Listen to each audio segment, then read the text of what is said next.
What's up? It's your boy, the professor, back again. It must be Tuesday night because I'm here with some of my favorite people talking Panther football on the C3 podcast. I'm glad to be here tonight with some special guests and some long-term part of the crew and maybe some affiliates in the future. I'd like to go ahead and say hello to everybody. Aaron, it's been a couple of weeks. Welcome back. Hey, glad to be back, Tony, man. This is where I'm supposed to be on Tuesday nights. I'm back off the road. Looking forward to a great conversation. Hopefully we can figure out what the heck is going on with our Panthers, man.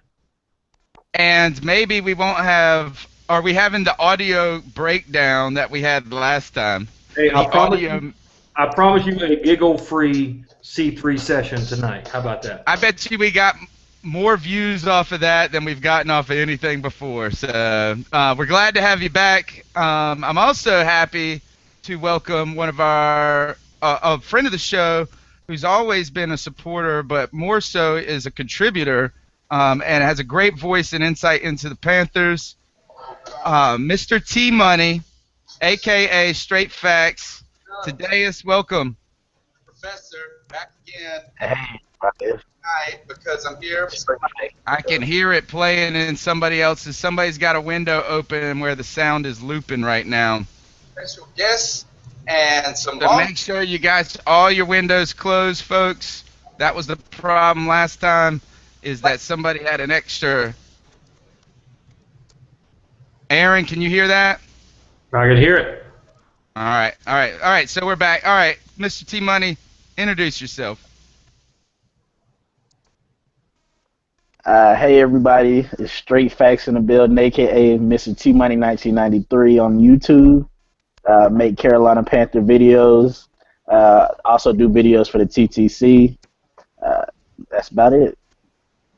All right, man. Well, we're glad to have you on the show. We got a lot of Panthers football to talk about. It's not always pretty when we're talking Carolina Panthers, and it has not been pretty for a long time for us Panther fans. So let's go ahead and get into this, fellas. Well, actually, before we jump into the game, I got to say one thing. I got to give out a shout out to that freaking Puerto Rican, our boy Joe Riolano. He's in the hospital right now. He's not feeling too well, so we got to give him some best wishes, and just keep pounding, brother. And we'll hope to have you back on the show next week. But let me tell you this, guys. It's felt like a long time since the Carolina Panthers have played, and I got to say thank God to that. We had a Thursday night game. The Saints trounced us 28-10. There were some moments where Carolina looked like they could be in the game. The defense was holding up and caused some really timely turnovers that kept us in it early, it felt like. But once again, we ran into the same old story. No success in the red zone. It was a lot like the first game against the New Orleans Saints last year in New Orleans. Mel, how did that game sit with you in the first quarter, particularly when we couldn't punch it in? Oh, it was frustrating as heck because I'm the most optimistic Panther fan out there. I always feel like we're just getting ready to turn it around. But man, watching that game, it was just like popping a balloon. It was like, man, let's get it together. We got the talent, but it was a lot like, I said this on a radio show earlier in the week. It's a lot like my golf game. One week I'm driving well and I putt like crap. The next week it's the other way around. 2 weeks ago, our offense looked like we were starting to break out just a little bit, or a few weeks ago. Now they couldn't do anything. And our defense looked horrible. Now they look pretty good. We got to put it together, man.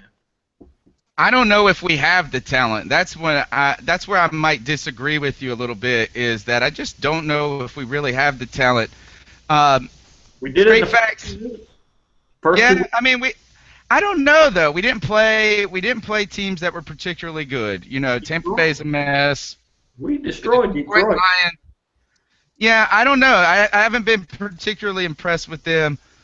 T Money, give us the straight facts on this.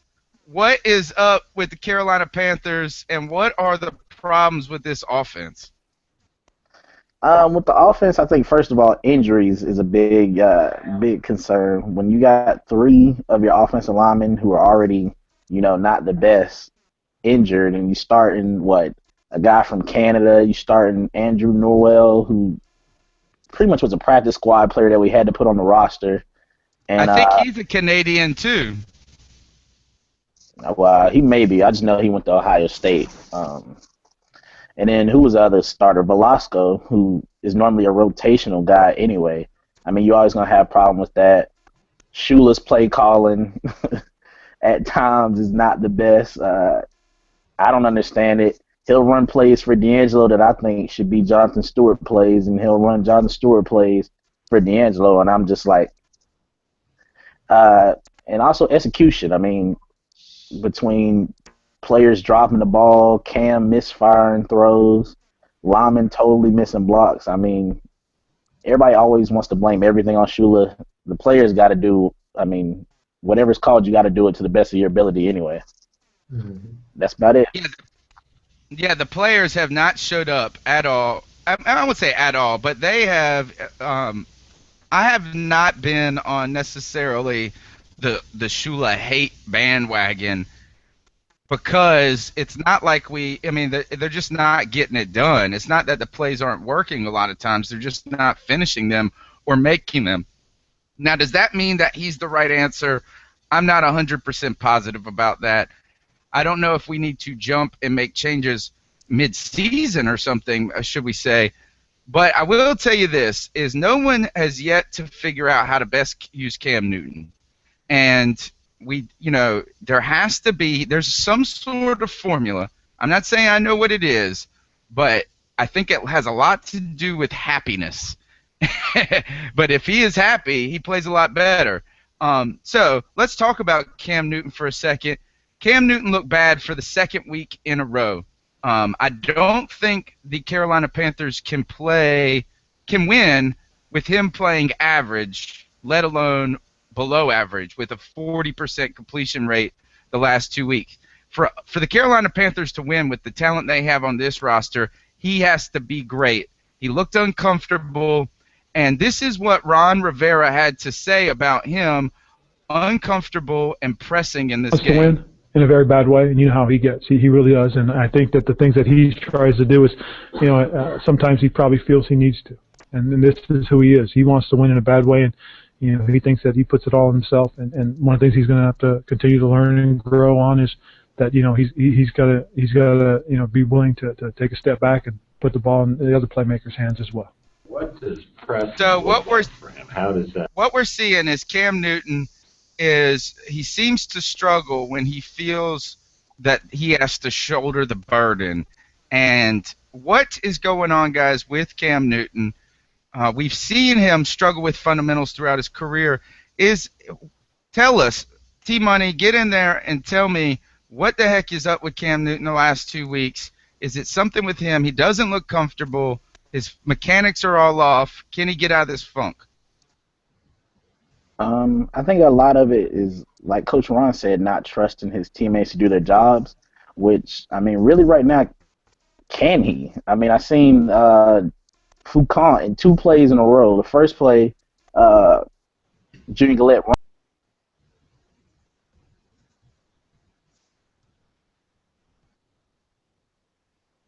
I lost some sound. Oh, my gosh. What did I do? Can you hear me? Yes. Okay, we must have lost T-Money. I lost your sound, T-Money. And I don't think I touched anything. Holy moly. So, all right, Aaron, we're going to go to you with this while we try to figure this out. I don't think I touched anything. Good Lord, I'm so nervous now because I could touch one button and screw everything up. Aaron, tell us what's going on with Cam. T-Money, if you need to, jump out and jump back in. Man, this game is all about confidence and momentum. Right now, I don't think Cam is comfortable. He's got these 4 undrafted free agents in front of him on the offensive line. He's not trusting that they're going to keep their blocks, make their blocks, stay in front of them. Hey, and something I noticed about Shula, my biggest problem with Shula, and I don't think you can blame it all on the coordinator because, hey, Benji made that catch. If Cam didn't fumble in the red zone doing the read option, you wouldn't be talking as much about Shula. But here's a problem with Shula.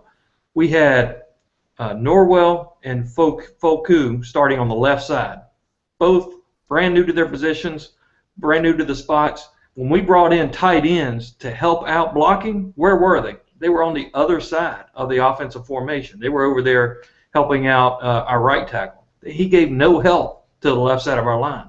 And I think Cam was not comfortable. I think he was pressing, feeling like he had to get rid of the ball quicker than he was used to.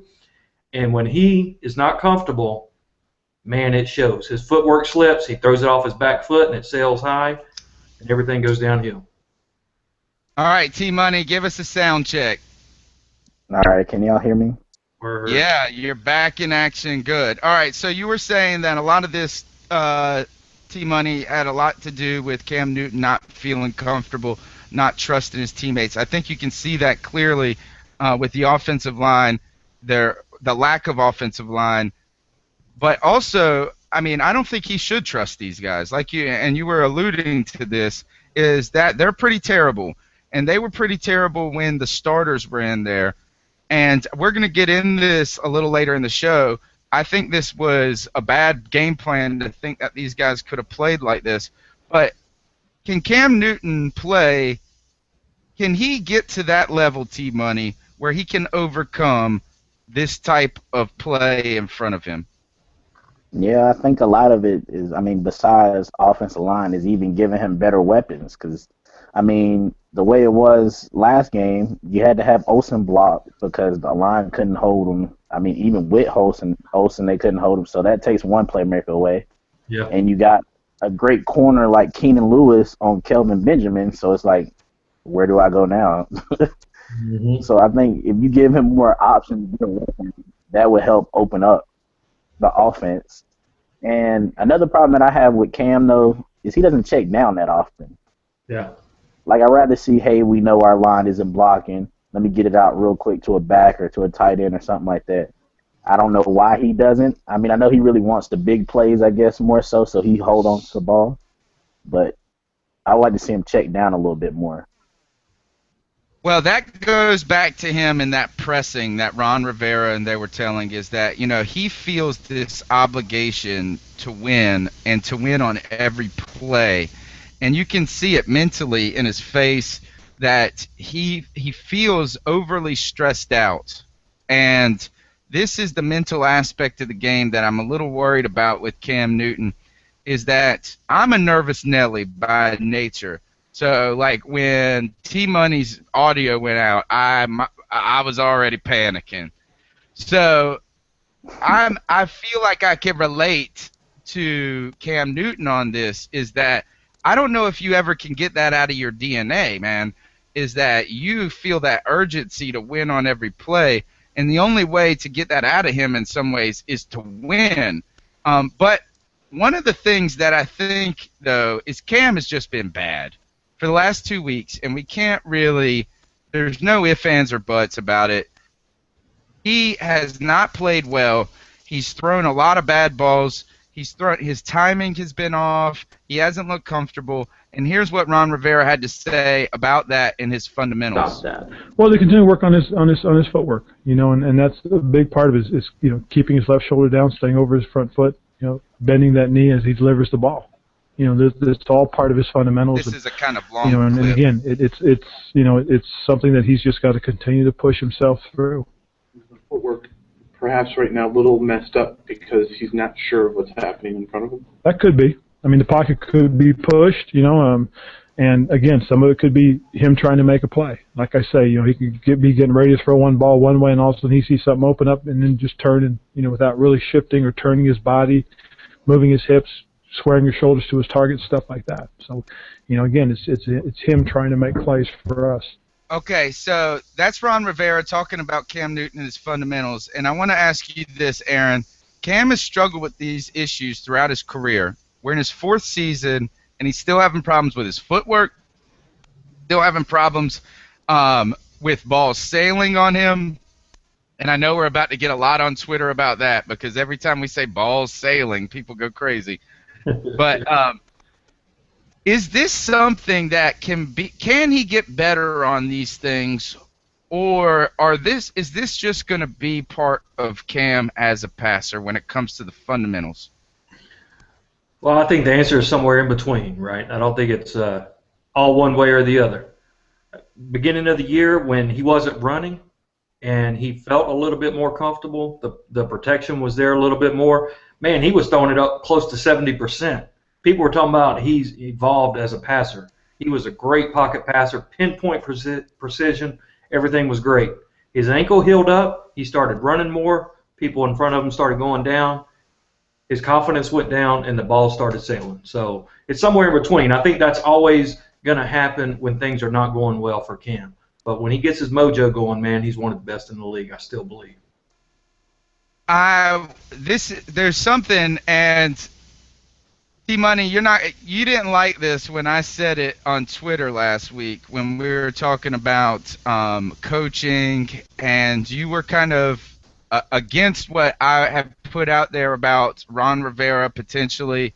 I mean, fourth season is, at some point his head is going to roll if things don't get better. Now, is it this season? I don't know. But one of the things, and I put out a name, and I think you were thinking I wanted to replace Shula with this guy initially, and that was Steve Logan as a quarterbacks coach. And he said, what the hell are you doing talking about a quarterback coach when we got Shula as the offensive line coach, as the offensive coordinator? My thing is this, is this something that indicates that Carolina has not invested enough in Cam Newton from a quarterback coaching from that element of the game? Have they done him a disservice? Do they need to get him somebody better in there? What is going on?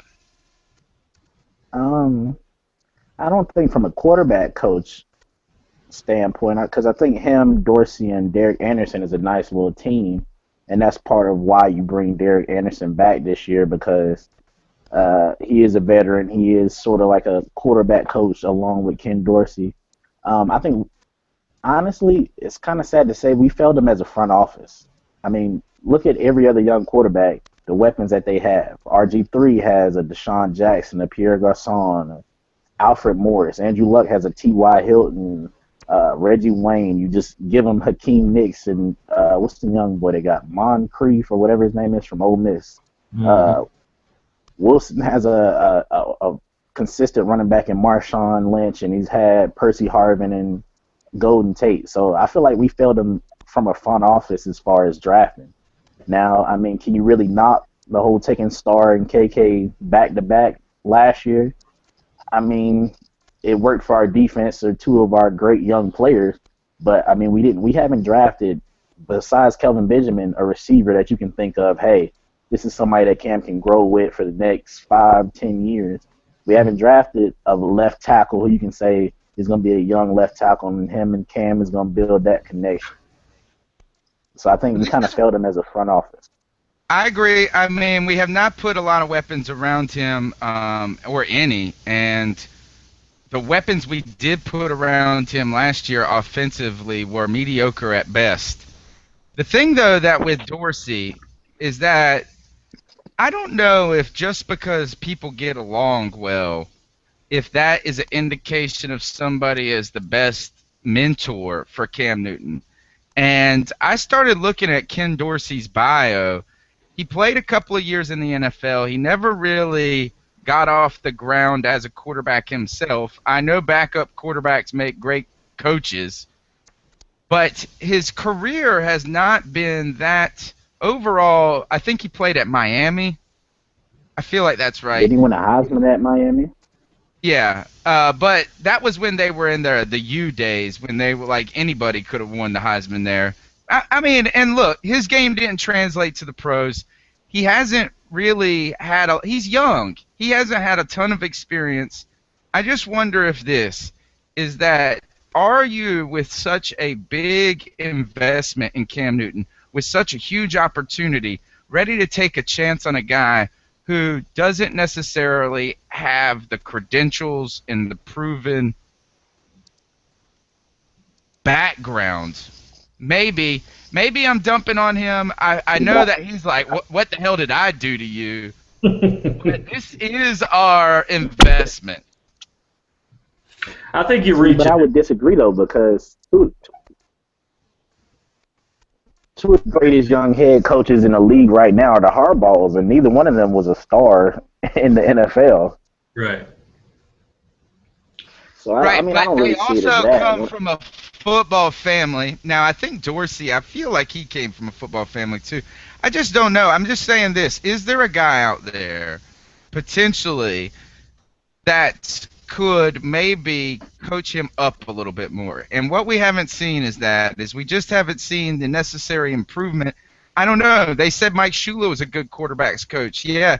I don't know. I just don't know. We're not behind the doors. We're not in the meetings.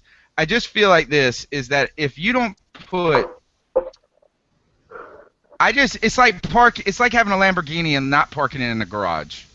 You know, Um, I mean, you gotta put the best oil in it. You gotta put the best everything, the best trainers. It's more than just talent. So maybe it's a rabbit hunt. but I mean, my whole thing is, who is that good of a quarterbacks coach that you wouldn't feel good about making an offensive coordinator over Shula anyway? It's more about the left tackle. It's more about the wide receiver opposite of Benjamin. It's more about the fact that we're cap strapped. You know, I don't think Ken Dorsey is our biggest problem at the end of the day. Yeah. I get what you're saying, but you know, I think you're reaching there, buddy. Yeah, I Okay, mean, all right. cause I have the Panthers app on my phone, and when I see him with Ken Dorsey, I see them going over stuff. Yeah. I've been to a couple training camp practices and stuff. I don't see anything that's like Dorsey doesn't know what he's doing. No, I mean, but I just do know this is my guy Steve Logan. He says that, man, you give him Cam Newton, he can do wonders, and he's the one that coached Matt Ryan in college. He coached Jeff Blake. Okay, so you're campaigning for your ECU brothers now, huh? I know, but he's got some real clout. He also coached Jason Freeman when he was with the Tampa Bay Buccaneers and good. So if you can get that guy to play good, you got to be a miracle worker. But See, all right, but let's with Cam, I don't think it. Oh, go ahead. No, jump in there. Tell me what with Cam. What's up?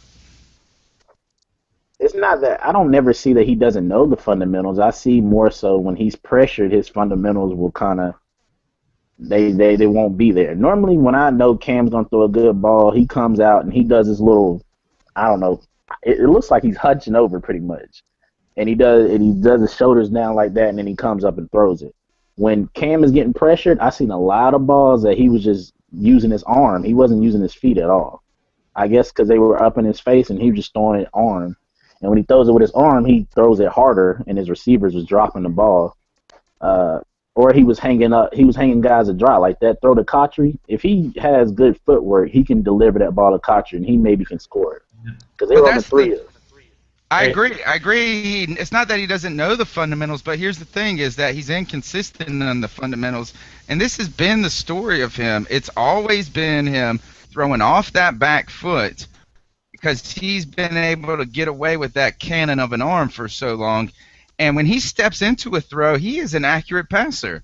Mm-hmm. But my thing is that at some point, you're 4 years in, I would just like to make sure that we're doing everything as an organization to get the most out of him, because I think the biggest thing is that Cam is always going to be used to being. I mean, people may think I'm bragging when I say it, but I compare Cam. He's a LeBron of the NFL. Like his size, his speed, his arm is something that we've never seen before. He's so used to. I mean, look at when he was at Auburn. He was as big as defensive ends and linebackers. He's so used to just using his athleticism, using his God-given talents to take over a game. That, I mean, in the NFL, it's all big dudes. It's all dudes who's running 4.3s and know the game and who's watching film as much as you, if not more. And, I mean, he's looking sort of like the Reggie Bush of quarterbacks right now. You know how Bush had all the physical talents in the world, but it took him, 6, 7, a long time before he became the back that he is now. I don't even think he's that good now. I think he's overrated. All right, Aaron, you had something to say, or you want to move on? Because we got a lot still to cover. We got 5 minutes before our guest comes on. Hey, I'll make it real quick. I think you were on to something a little bit earlier when you said nobody has found out the best way to use Cam Newton. I think his biggest problem is in this offense, he is still thinking too much. He's got to think through the progressions, and he's taking him a split second too long. The line is not good enough to hold up, and he's pressing. When he's instinctual and able to get it out and do the things he wants to do without having to think, that's when he's going to take it up to the next level. Leave it at that. Here's my problem with Cam Newton, and I love Cam Newton. I'm with T Money on this. Is that we've never seen anything like him before. He's always been the best athlete on anything he's ever done in his whole life. My problem with Cam Newton is that I think sometimes he forgets he's Cam Newton. I think sometimes it's just like you just have to trust your ability, Cam. You have to stop getting nervous, and you just got to remember you're the biggest, baddest mofo out there. You're the best player on the field. Smile, be happy. You're going to be straight. It's going to be awesome. So just get over those butterflies and all of that jazz, and remember you're big and awesome. I wanted to do this is I want to squeeze in our new bit, fact or fiction. Actually, I brought this bit in for our guests tonight. Straight fact or fiction, and I got a little something for you guys to introduce it. Fact or fiction? All right, that's a little Beastie Boys montage for you. No, Fact man. or Old fiction? school. Do you like that, my voiceover? I like it. Man. I just threw it together real quick before I was starting. All right, I'm going to open it up. Fact or fiction, the Carolina Panthers will make the playoffs. T-Money, start us off. Fact. I think we have the easiest remaining schedule in the league. Only 2 winning records we have left is Eagles coming up and the Browns, who I still think it's a winnable game. And, I mean, New Orleans is always going to choke. That's what it comes down to, point blank. The key road games at home, even these whole games they got right now is kind of tough. I think they got 49ers this week. So I think we still definitely got a shot back in it. We only half a game back. All right, Aaron, fact or fiction? Hey, man, I want to say fact, but, hey, man, seeing what's in front of me, the way we're playing, if we don't bring the Kraken back or do something, that is fiction. The way we're playing, we ain't going anywhere. I agree. I'm going to go fiction on this as well because I don't think – I just don't like the idea of us backing into the playoffs. Hey, I know I'll take it. I know the Giants. Yeah, we'll take it, but we'll see. We'll see. But right now, I haven't had anything over the last couple of weeks that have indicated that we can go out and win. If we make the playoffs, it's because other people lose. But right now, I think we can. I'm cool with backing in right now because we're still getting healthy. We're getting a lot of players back this week. We still got Frank Alexander, who's supposed to be coming back, and Mike Tolbert, and you still never know what's going to happen with Greg Hardy. So my whole thing was I pretty much wanted to stay close until we can get a little bit healthier, get some people back from suspension, and then see how it goes. And hey, T-Money, you see the sign behind Tony there? That means he's not sleeping until Philly Brown comes back. He's a big Philly Brown fan. So Oh, no. Philly falling down, Brown? But, No. I mean, this game, Burson fumbled. I mean, the chances he's got. I'm a Philly Brown. I mean, not on punt returns, that's for sure. And you know what? That's been the story of the Carolina Panthers' existence is the special teams game, and returning punts has never been good. How many touchdowns on a punt return do we have this year? And who did it? Oh, don't give me that mess. Is that mess was some bull-larky. All right, I'm gonna 1 minute, two more fact or fiction. We gotta bring our guest in. Next fact or fiction: Dave Gettleman's team could have won had we had the Kraken. T-Money, go. I say fact. I think with the Greg Hardy would probably be, what is it? I think about 6-3 maybe. Okay. Aaron, fact or fiction? We could have won more than we have. There's no doubt about that. So I'll go with fact.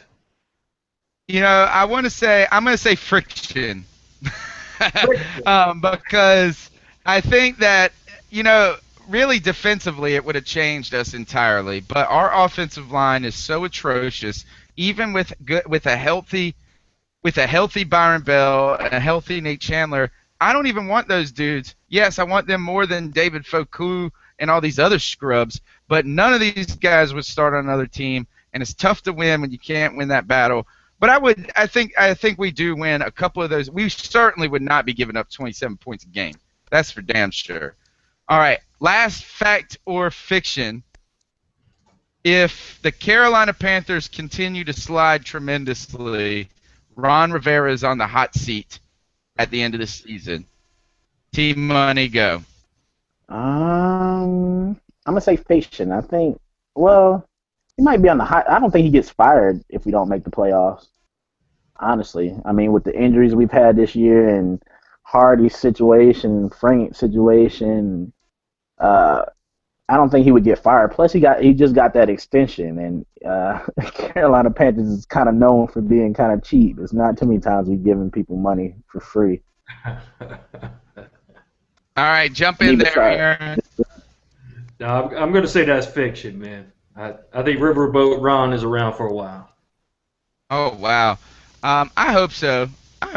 But I think this is fact. I think if the Carolina Panthers continue to slide at this rate, that I'm not necessarily sure if Dave Gettleman is ready to put all of his eggs in the Ron Rivera basket. Now, what I do believe is that he's got one more year, maybe just because Dave Gettleman feels guilty about this lineup and this talent that he's put around him. But if he doesn't perform next year, I think that makes him on the hot seat.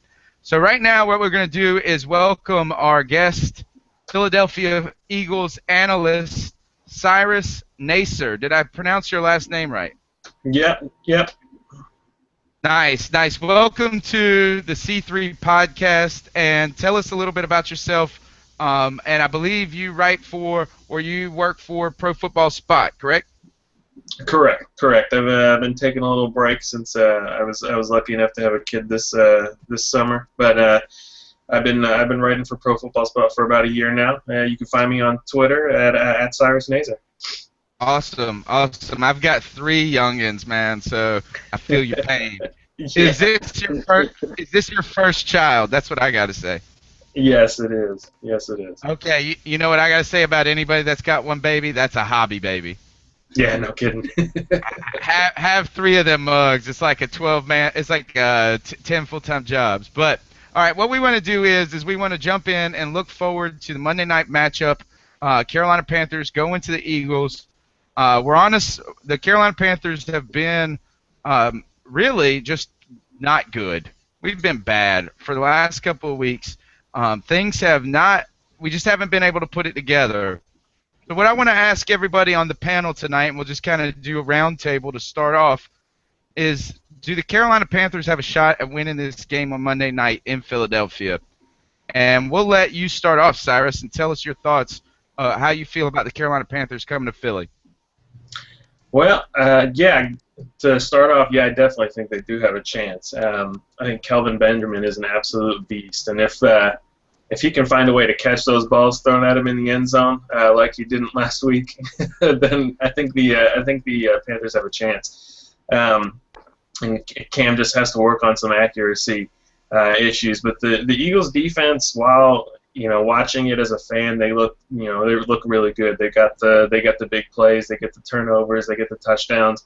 They're in the bottom half of the league in passing yards and rushing yards, and we haven't really faced a Russian quarterback yet. We faced Kaepernick, earlier in the season, but I think that he can really hurt us. I think that we come with a lot of pressure and we can lose contain. So I think that he can really hurt us in the run. So I'm actually pretty scared. We're coming off of some good wins, and I definitely think that offense, even without worrying about the defense trying to contain Sanchez and the offense. For the Eagles, I actually am worried about the Carolina offense. Aaron, Monday night stage, it's a big stage for the Panthers coming off another demoralizing loss. How do you feel going into Philadelphia? And go ahead and kind of just give us your thoughts on what Cyrus said about that. Well, I think Cyrus is being really nice to Panther Nation here. I think if you ask any Philadelphia Eagle fan right now, I think it's probably 95% confidence that they're going to beat Carolina. We've been struggling, man. We've been struggling. Even with the Sanchez in? Well, no, that gives us the 5% chance the butt fumble might return to Philadelphia. I don't know. I don't think that Philadelphia's defense is particularly good. They had a big injury against, who is it? DeMarco? Is that his name? Yeah, D'Amico Ryans. I mean, he's the heart and soul of our defense, and losing him for the rest of the year to IR. That hurt. That's killer, and I'm a little sick and tired. Well, actually, I won't say I'm sick and tired. Look, I had Nick Foles on he's my fantasy quarterback, so guess who I'm going to pick up? Mark Sanchez, that's for sure. Yep. The other thing, I'm a little kind of tired of the media keep saying that how high-powered offense the Philadelphia Eagles are, when I just feel like they've been pretty good, but I don't think it's been explosive. T-Money, how do you feel about going into Philadelphia with that? You're going in, you're facing Sanchez. I would like to say Carolina Panthers' backs are against the wall, but they've been against the wall for the last 3 weeks. Yep. How do you feel about this? I feel good about this game. The only person that I'm really worried about on that offense is Jeremy Maclin, just because of his speed. But I think if we put Norman on him, we'll be straight. What about Darren? Other than that, no, because I mean Thomas Davis normally does a pretty good job on Darren Sproles, and it's not like when they play other teams, we know what Darren Sproles is going to do. We know his running style. I mean, we're not going to go in not respecting his speed or anything like that. LaShawn McCoy, he hasn't been himself this year. I don't think he's been on that level that he's used to being on. But, I mean, he still is a dangerous back. I feel like we're going to have to rally to the ball and get everybody there, because the way LaShawn McCoy can make moves and make people miss, everybody's got to be there. But, I mean, when you got Luke Kuechly who can go sideline to sideline, LaShawn McCoy's not scaring me that much. And I think Mark Sanchez is going to give us the ball at least a good 2-3 times. All right. Whether it's fumbles or picks.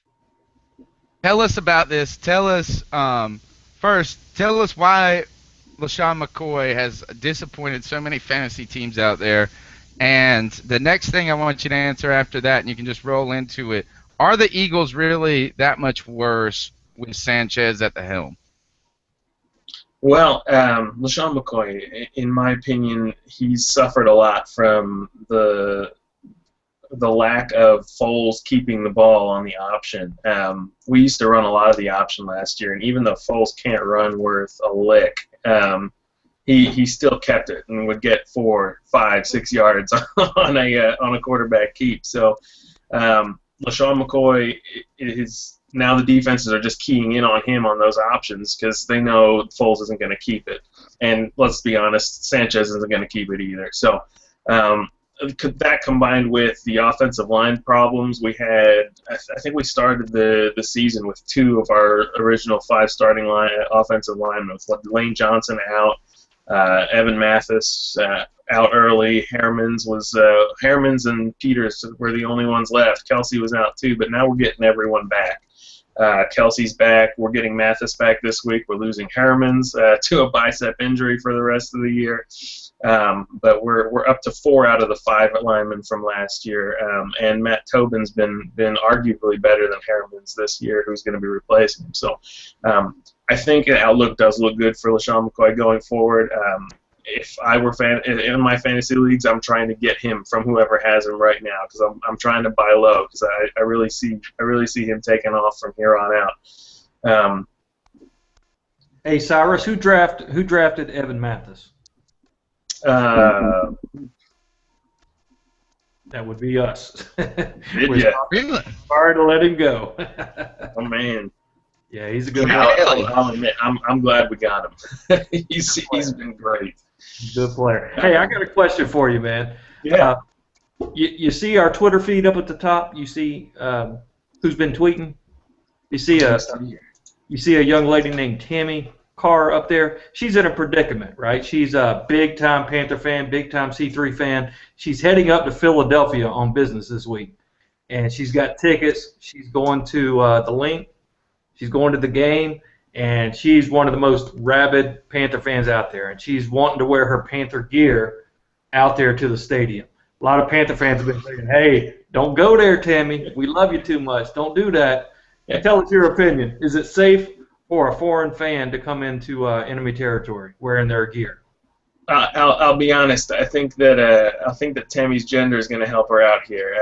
I get the feeling that while she may get heckled a little bit for wearing her Panthers gear, I think she's safe. I don't think there's going to be a San Francisco Giants Dodgers situation here. Now, if Tammy was not female, I'd probably advise differently. Those fans. I mean, when you have to put a courtroom in the stadium, you know that there's a there's a problem.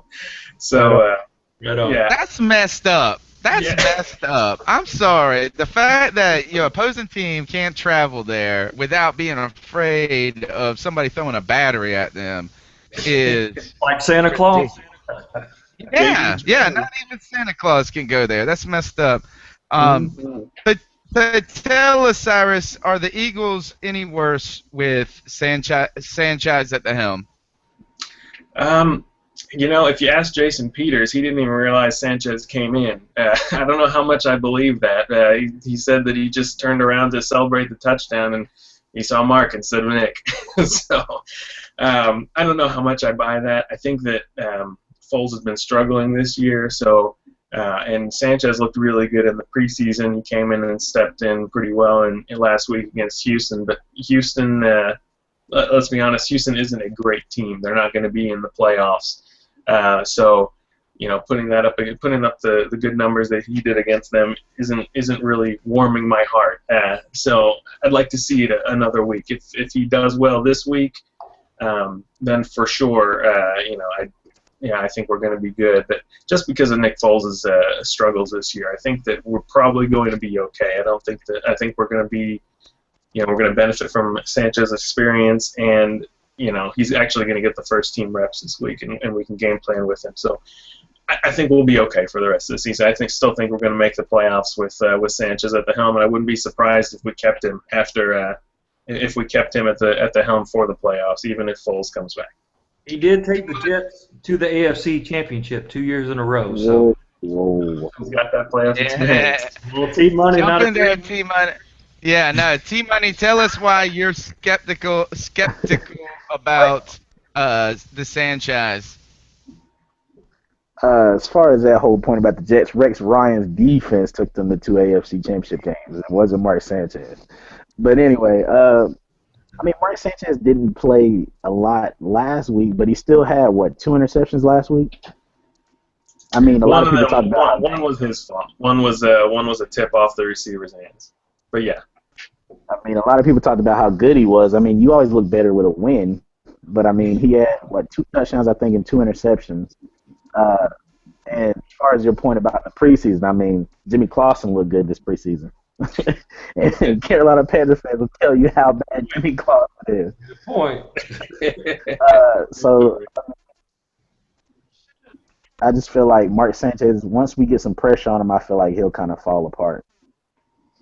Well, that's the key, is getting pressure. But that has been one of the things about our team, is the inconsistency on that. So, this is a tough match because it's on the road. I feel like this is going to be a difficult place to go and play. But I think you're right. I think, pressure on Sanchez, you got to wonder how mentally tough he is after his struggles in New York. And what I think that, man, how important was that win for him last week, and the big play initially coming in, the very first thing they did, he threw an 80-yard bomb or some mess like that for a touchdown. It was crazy.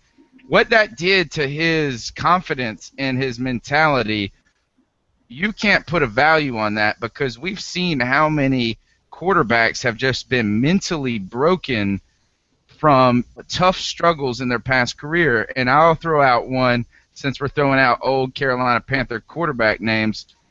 I always screw them up now. Derek Carr, David Carr, the one that wore one glove like Michael Jackson. That dude was pretty. Yeah, he was pretty good, and he was mentally broken when by his struggles in Houston when he got sacked 77 times. So I think that helped Sanchez a lot. Tell us, Cyrus, right now, how impressed is everybody with Chip Kelly as the new coach? Well, I mean, he's been a godsend to the fans. Everyone's in absolute. He can't do anything wrong. Let's be honest. Um, he could I don't know, he could call timeouts to stop the clock for the other team, and someone would be saying, "Oh, he's got this great strategy. He's going to give him more time so he can get the ball back." I don't know. He can make the stupidest bonehead decision, and someone would find some way to spin it to it being an amazing decision. But I got to admit, the Eagles are playing a lot better for him than they did for Reed. I mean, he took basically what was Reed's team last year and turned them into a playoff team. And this year, they're winning the close games that they weren't winning with Andy Reid. Andy Reid was a blowout win or it was a heartbreaking loss. And even this season, we're winning the small deficit games, where the 3-point games, the field goals at the end, they're going the Eagles' direction, and the general feeling is that that's Chip, and I like it. I like his offense. I like the tempo, and I think it's a really quarterback-friendly tempo. So it bodes well for Sanchez to kind of get going in a system that with a lot of short passes and that still takes the shots downfield when they need to.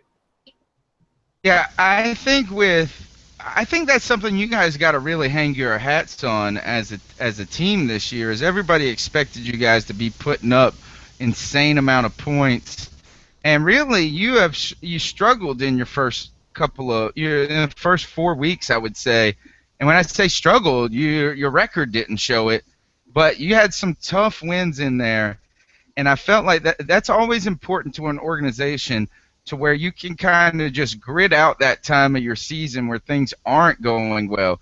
And that's what the Carolina Panthers have not been able to do, is the Carolina Panthers have been in a lot of games, and then things start to fall apart and they can't recover from that. So at some point you catch the momentum and you can ride that wave, and you are going to be living up to what people thought you were going to be. And you've gotten past that part where you were making the boneheaded mistakes and things like that. So and this goes back to what we were talking about, T-Money, about Carolina Panthers going on to make the playoffs, is that we needed 1 or 2 more wins, I feel like, in those crunch games where they could have gone either other way. Because even if we go on a crazy run, it's still so tough to get in it, you know? And that's what the Eagles were able to do. They were able to work through those growing pains as a team. So would you say, T-Money, going into Philadelphia, this is an opportunity? Of course it's an opportunity for us to maybe get on track, because we're not on track. But how big could a win be for the Carolina Panthers in Philadelphia on the road on Monday night? Anytime you can get a win on the road, it always is good for your team. I think, honestly, I feel like we can get back to leading the NFC South this weekend. Between us playing the Eagles and the Saints playing the 49ers, I feel like we can be back in first place. And with the players we getting back healthy, I mean, we getting Ben Wooker, we back. We getting all the line. Everybody's supposed to be back from what I heard, pretty much, except it was one person they wasn't sure about. Turner, I think, is the only person not sure about. But I feel like that'll just help calm the team down, the fan base down, and the coaches down if we get a win this weekend. Well, Monday. Gosh, we're dying for it. Right now, Cyrus, we got some of our favorite fans that always tune into the show tweeting us about Mark Sanchez, and Carolina Abbey says that Mark Sanchez is better than we're giving him credit for. He just played on a cruddy team for so long. And that poor girl had to watch that cruddy team because her husband is a Jets fan. So, maybe we're not giving, that's a tough, and maybe you could talk to this for a little bit, because I feel like this is that the Carolina Panthers fan base is a remarkably forgiving fan base. We want to find reasons why we're going to get back on track, why our coaching staff is doing the right things, why the talent is there. And I feel like the New York market is so pessimistic that, Sanchez, that poor guy, had a tough battle from his first day on the job. How is Philadelphia in that respect? Philadelphia is just like New York.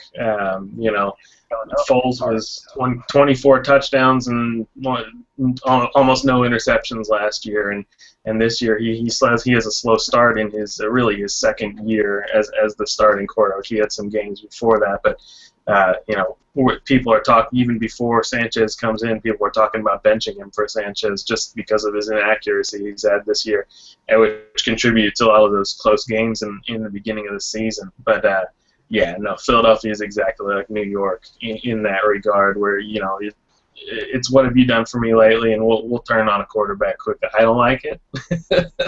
I don't like it at all. But that's the nature of the Philadelphia fan. We're passionate and we want to win now. So if something starts going wrong, watch out.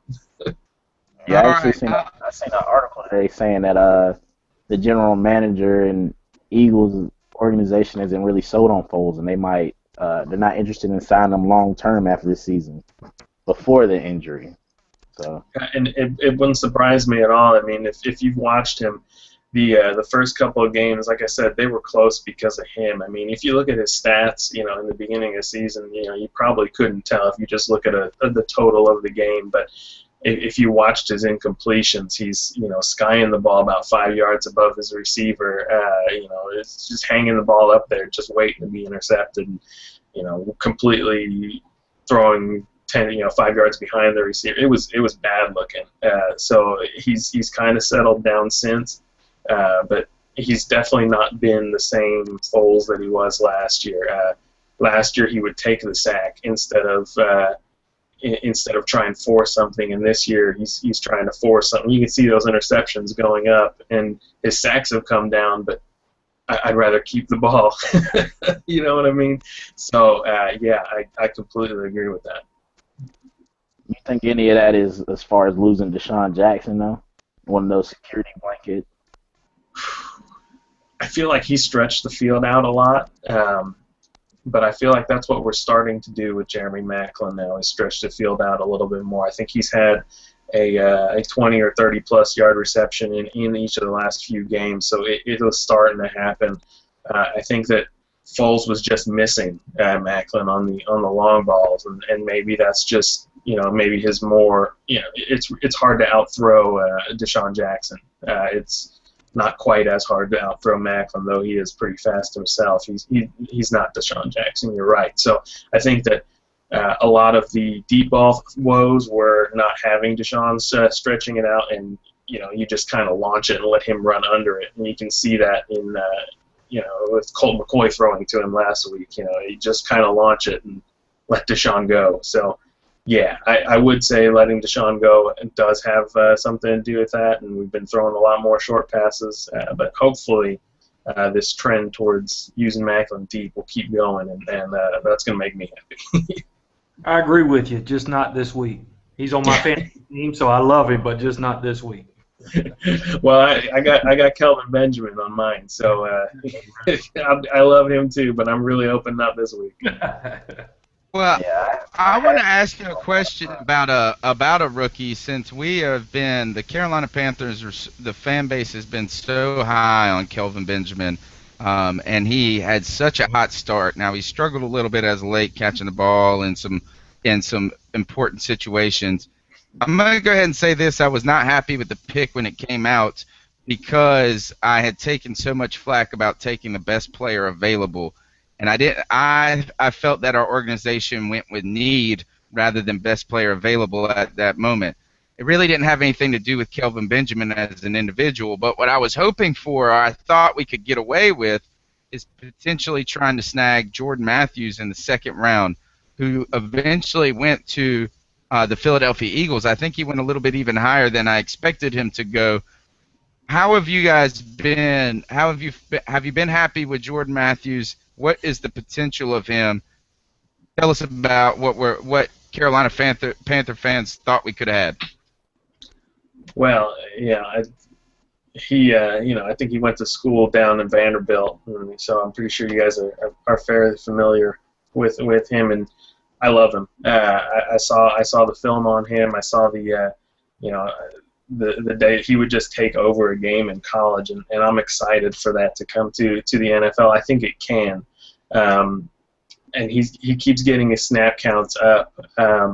He was in the 30s earlier in the year, and he's up to the 60s and 50s now in the last few games, and 15 targets in the last 2 games. He's really getting a lot more involved, and that's really how Chip Kelly is. He's hesitant to go to someone new until they can prove themselves both in practice and in the game, and it's shown that he's started to prove himself, as opposed to in the beginning of the season he had a few drops, and maybe it was nerves or whatever. But I'm really excited about the prospects of Jordan Matthews. I think he's a great receiver. I was actually hoping he'd be our number 2. I'm not a big fan of Riley Cooper, so. We'll see how that ends up. I wouldn't be surprised to see him take over Riley Cooper's spot and throw Huff or something like that, someone like that in the slot. But yeah, I'm real excited. Well, let's about just hope him. it's after Monday. Yeah. But yeah, I think you guys still did get a really good player in Kelvin Benjamin. I mean, he's a physical beast. He's, I think, quicker than he looks. I know they had that story about how he tanked the 40. I'm still a little skeptical how you can tank 2/10 off of a 40. But I've run it myself, and I don't know that you could tank it that much. If I tanked it, I'd run in the 7s, not the not the 4s. So. But I think he is fast, and he can out-jump anyone, and I think that's the kind of player that actually Chip Kelly likes, is the tall, physical, he says big people beat small people, and that's what Kelvin Benjamin is. And we're going to take our best corner and put him on him, but our best corner is Brandon Boykin, and he's short. So he's small, and he can jump, but Kelvin can jump too, so he's got a good foot on him already. So what are you going to do? The only thing about Kelvin, sometimes I feel like he doesn't know how to jump yet. I feel like he doesn't always use his height. He'll get into it, though. I mean, I'm really impressed with how he's played. I traded for him early in the season, fantasy-wise, just because I saw the connection him and Cam had in a few of those games and what he can be, just not last Thursday.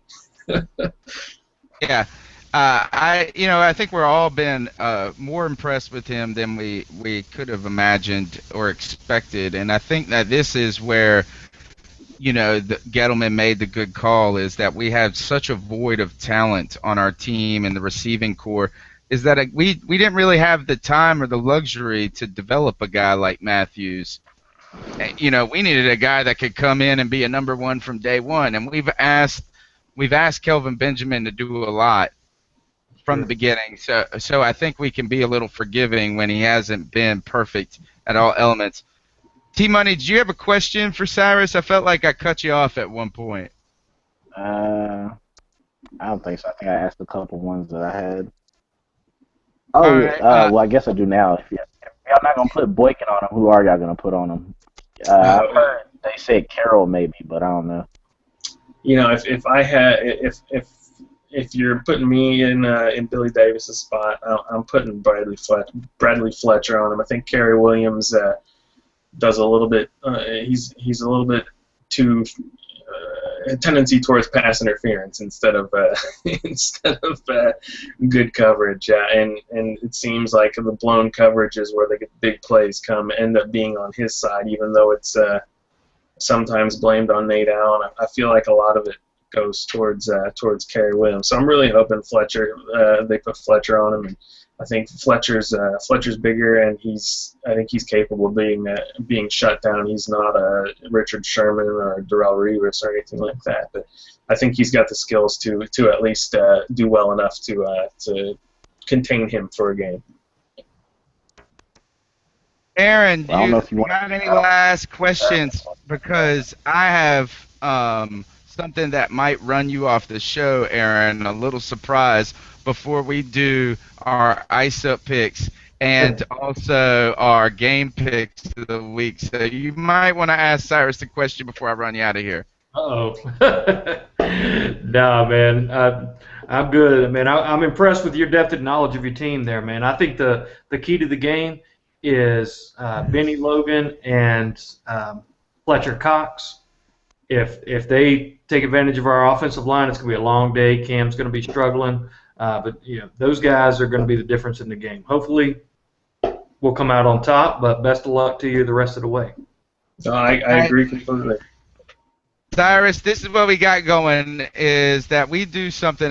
Before I hit you with what I'm about to hit you with, is that we do every week we pick the winner of the games. Obviously, I mean, it's a football show, so that's logical. But I don't know if you remember Steve Smith on Monday Night Football against the Patriots last year, where he told Talib Akib, I think that's his name, I always get it backwards, but he told him to ice up son.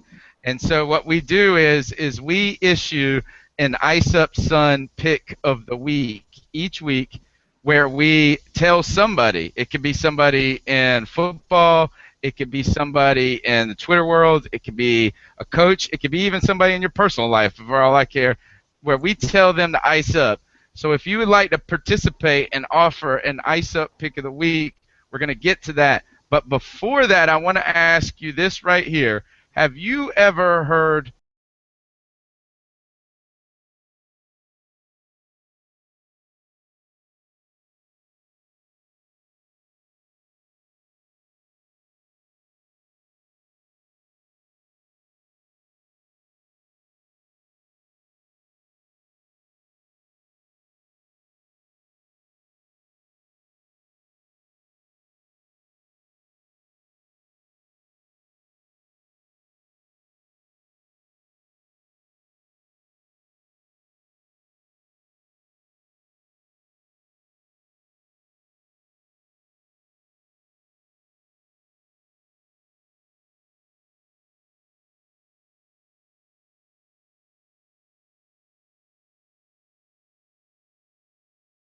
that right there is one of my favorite things ever on the internet. Oh, that's And beautiful. it is a song by the Philadelphia Sports Band. Have you heard that before? I can't say I have, but I think I've been missing out all my life.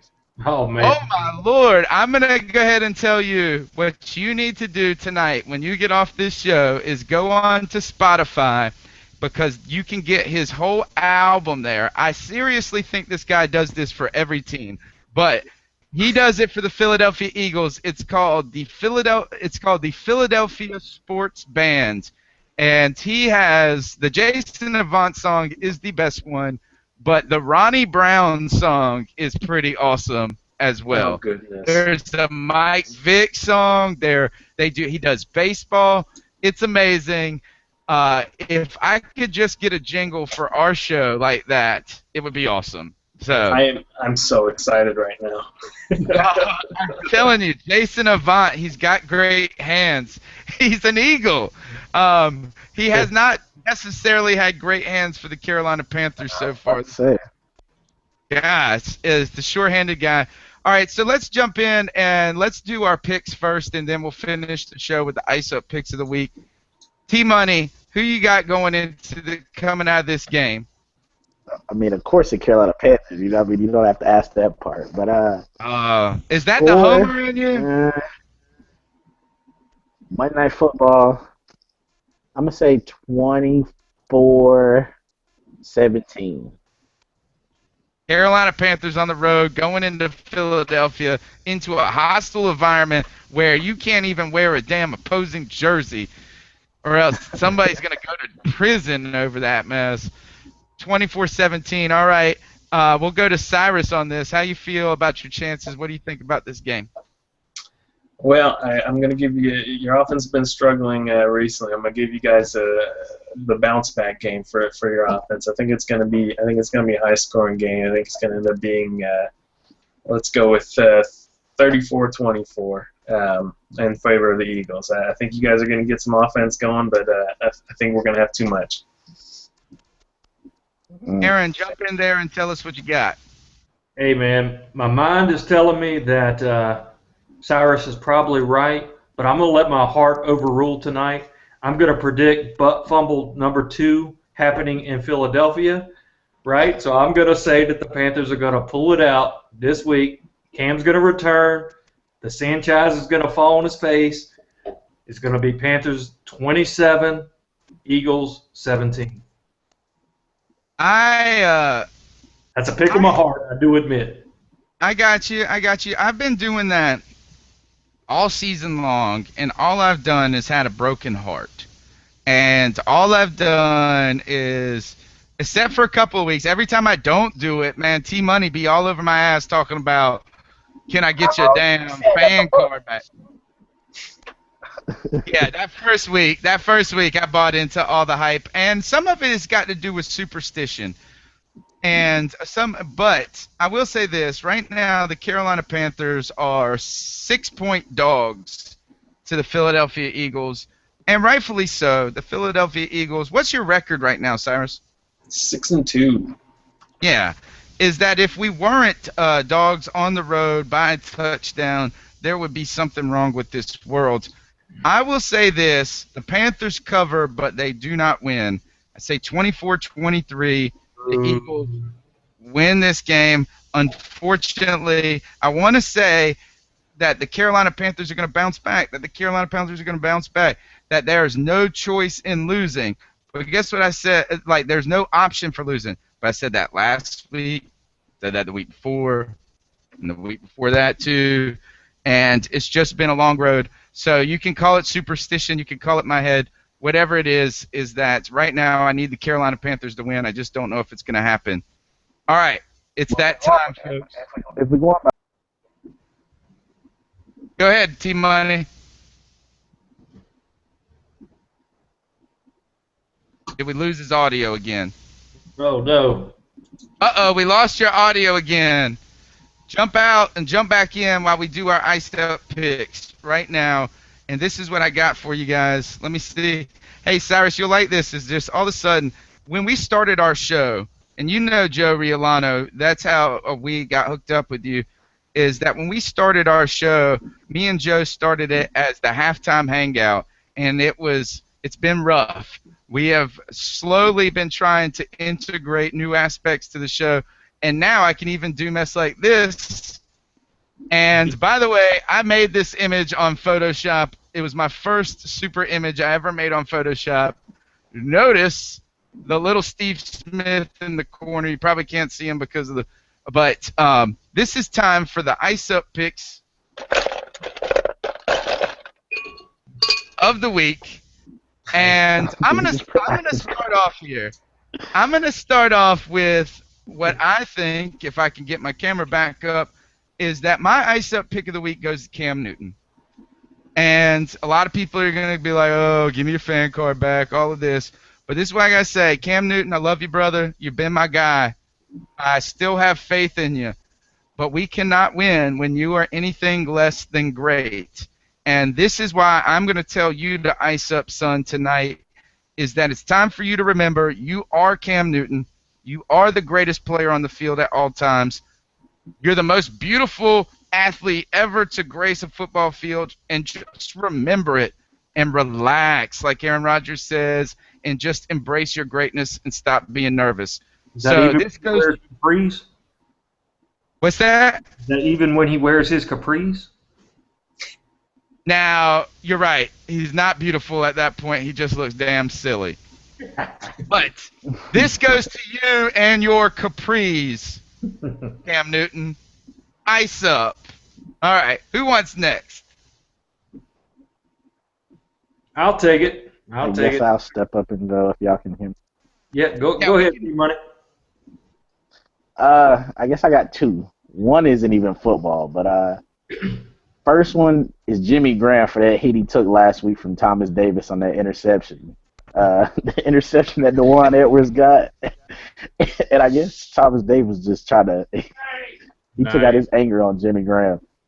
And the second one is basketball. I don't know if y'all watched who's that Clippers in the Jazz game when DeAndre Jordan caught that alley and dunked on Rudy Gobert and knocked him out the air. Ooh. Yeah. Nice. That's my two ice ups right there. Broadening our horizons. I like it. Nice. All right, Aaron, jump in there and tell us who you got. All right. For me, the biggest difference in the 2013 Panthers and the 2014 Panthers is passion. Just straight up, I'm going to be pissed off when we lose type of passion. Losing is not an option. There were 3 players that exemplified that last year. The Kraken, Steve Smith, and Mike Mitchell. 2 out of those 3, the reason that they're not here is because of our general manager, Dave Gettleman. Long term, I do believe Gettleman is going to be put in the right places or right pieces in place, but you screwed us on getting rid of Steve Smith and Mike Mitchell, the fire and the heart of our offense and defense. Now go out and bring the Kraken back, man. He can be brought back. If we're talking about Ray Rice coming back, we're talking about Adrian Peterson coming back, we'll bring back the Kraken. So Dave Gettleman, ice up, son. I like that. I like that a lot because I seriously believe that the Carolina Panthers team had no chance of being any really that good of a team with the offensive line that he fielded. I think that at some point you got to figure out a way to get more than just rookie undrafted free agents. You can't have Ryan Khalil and undrafted free agents expect to stop people on a regular basis. I thought that was a bad plan from the beginning, so I'm with you. Cyrus, do you got a pick coming from the rough town of Philadelphia, which, by the way, I love Philadelphia. I was able to travel there when I did my first trip away from my family and my children, and I went with a book bag. I took the Amtrak, and I had a book bag and a fifth of liquor, and I had a blast, dude. Like, all I did was I took the bus. The bus is awesome there, $2 a pop. I had a great time, but what do you got from the city of non-brotherly love? All right, well, I'm going to take a page from your book, and I'm going to pick an Eagles player to ice up, tell to ice up, and I'm going to go with Michael Kendricks this week. With D'Amico Ryans down, Michael Kendricks is going to need to be that heart and soul in the middle of the defense. He's going to need to be everything that D'Amico was, and because next to him is going to be Casey Matthews, and Casey is not Clay. Let's put it that way. So I'm just going to say, Michael, ice up, son. You got a big game coming up. We need you. All right. Well, man, Cyrus, I'd like to thank you a lot for coming on. Can you tell everybody how to get after you and where they can check out your work? Yeah, absolutely. You can find my writing at profootballspot.com, and you can follow me on Twitter at Cyrus Nather. Nice. Thanks for coming on. Aaron, tell us how they can get after you on the show, after the show. You know, I wear 2 hats. One is I'm the lead analyst over at drafttech.com, where we do a lot of great stuff about the draft. Go check it out. We got a brand new mock draft that's come out. Got first 2 rounds. Got us going cornerback in the first, offensive lineman in the second. Go check it out. And then I'm always doing my thing over here at Carolina Cat Chronicles. You can follow me at Panther Drafter. And let's keep the conversation going, man. We got some big things going on at C3. Looking forward to the next few weeks here. All right, T-Money, jump in there. All right, everybody, it's Mr. T-Money 1993 on YouTube, a.k.a. Straight Facts, because that's all I speak on YouTube. You can check me out on there in the TTC, so check me out, Mr. T-Money 1993 on Twitter and on YouTube, and that's about it right now. I'm always, as Tony knows, ready to debate, ready to talk about my Panthers all the time. Yeah, and definitely he doesn't have any, he's certainly not a homer by any stretch of the imagination. Psych. Here's what I got for you guys. This is Tony Dunn, CarolinaCatChronicles.com. You can follow us on Twitter at cat_chronicles. And I want to put out a couple of things. First, always, if you're listening now, you know about the C3 podcast. Wednesday nights, we do the Southbound and Down NFC South podcast, 10 o'clock. You can download the podcast on iTunes or Stitcher. But also, we got some big things coming out for Carolina Cat Chronicles within the next 7 days.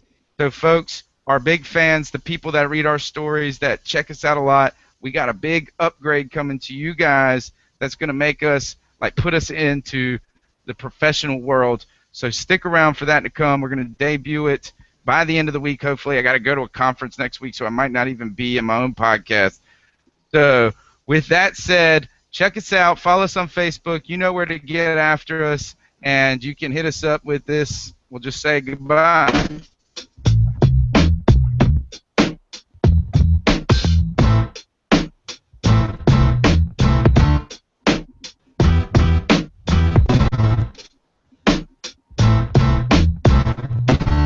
Get well, Joe.